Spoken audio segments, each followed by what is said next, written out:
Industry is the mother of good luck. পরিশ্রমী সৌভাগ্যের প্রসূতি। সত্যিকার অর্থে আপনাকে পরিশ্রমের জন্য আল্লাহ তাআলা তৈরি করেছেন। চিন্তা করেন যে আপনার প্রত্যেকটা অঙ্গ প্রত্যঙ্গ কত সুন্দর নাড়াচাড়া করছে। আপনি সুস্থ কেন বলেন? আপনার দুটো হাতকে আল্লাহ তাআলা ভালো কেন রেখেছেন? আপনার জবানটাকে ভালো কেন রেখেছেন? আপনার দুটো কানকে শোনার মতো শ্রবণ শক্তি কেন দিয়েছেন? আপনার চোখ দুটাকে দেখার মতো দৃষ্টিশক্তি কেন দিয়েছেন? আপনার মাথাটাকে চিন্তা করার জন্য তো সুন্দর সুস্থ রেখেছেন কেন বলেন? আপনি পাটা দিয়ে সুন্দর চলতে পারছেন, এটা কেন করেছেন?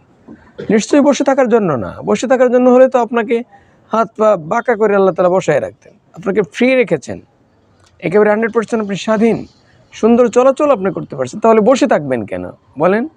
আমাদের সমাজে অনেকে বলে আমি কোনো দিন কাজ করি না, আমার জন্মে আমি কাজ করি নাই। আরে মেয়ে, এটা প্রাউড ফিলের কি এলো?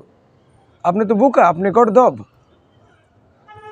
না হলে আপনি এই কথা বলবেন। আপনাকে তো পরিশ্রমের জন্যই তৈরি করা হয়েছে। আপনি পরিশ্রম কেন করবেন না বলেন? আমাদের প্রিয় নবীজি কম পরিশ্রম করেছেন বলেন? আমাদের মা ফাতেমা রাদিয়াল্লাহু আনহা, আমাদের হযরত আলী রাদিয়াল্লাহু আনহু, ওনারা কম পরিশ্রম করেছেন বলেন?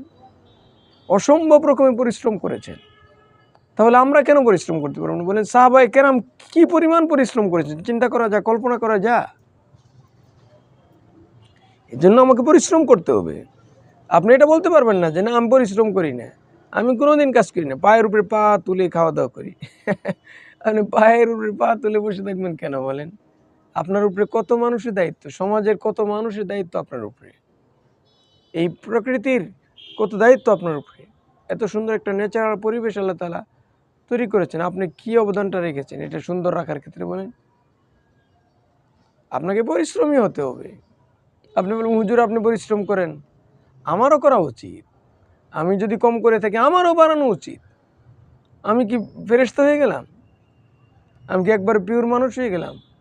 আমার দোষ নেই, আমার দোষ আছে। আমি চাই আমিও ভালো হই, আপনারা সবাই মিলে আমরা যেন ভালো হয়ে যাই। এবং অত্যন্ত পরিশ্রমী, কঠোর পরিশ্রমী, হার্ড ওয়ার্কিং আমাদের করতে হবে, ব্যাপক পরিশ্রম করতে হবে।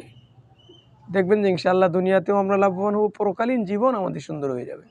আর আপনি অলস যদি হয়ে থাকেন, এই দুনিয়াতে আপনাকে অসম্ভব রকমের কষ্ট ভোগ করতে হবে।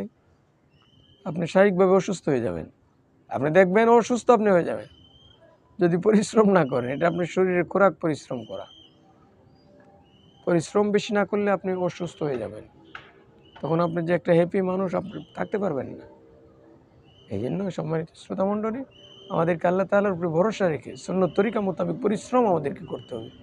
5 ওয়াক্ত নামাজ টাইমলি কমপ্লিট করতে হবে। প্রয়োজনে তাহাজ্জুদ নামাজ আমাদের ডেইলি হতে হবে বলেন? এটা তো নবীজি অত্যন্ত গুরুত্ব দিতেন তাহাজ্জুদ নামাজের বলেন। কিন্তু আমরা যদি 5 ওয়াক্ত নামাজও ঠিক মতো না পড়ি, তাহাজ্জুদ কবে পড়বো বলেন? কত আমল নবীজি করেছেন। আমরা রাত্রে কত রাত্রিতে ঘুমাই বলেন? এত রাত্রিতে ঘুমানো কি ঠিক বলেন? নবীজি সুন্নতে ব্যত্যয় ঘটতেছে এটা। ইশারের পরে নবীজি বেশি দেরি করতেন না, খুব তাড়াতাড়ি ঘুমিয়ে যাইতেন, শেষ রাতের দিকে তাড়াতাড়ি উঠে যাইতেন। এটাই তো সুন্দর, আমাদের শরীরের জন্য সুন্দর, আমাদের সংসার পরিচালনার জন্য সুন্দর, আমাদের ইনকাম রুজি রোজগার করার জন্য সুন্দর, সব দিক দিয়ে উপকার রয়েছে। আল্লাহ তাআলা যেন আমাদেরকে পরিশ্রমী হওয়ার তৌফিক দান করেন।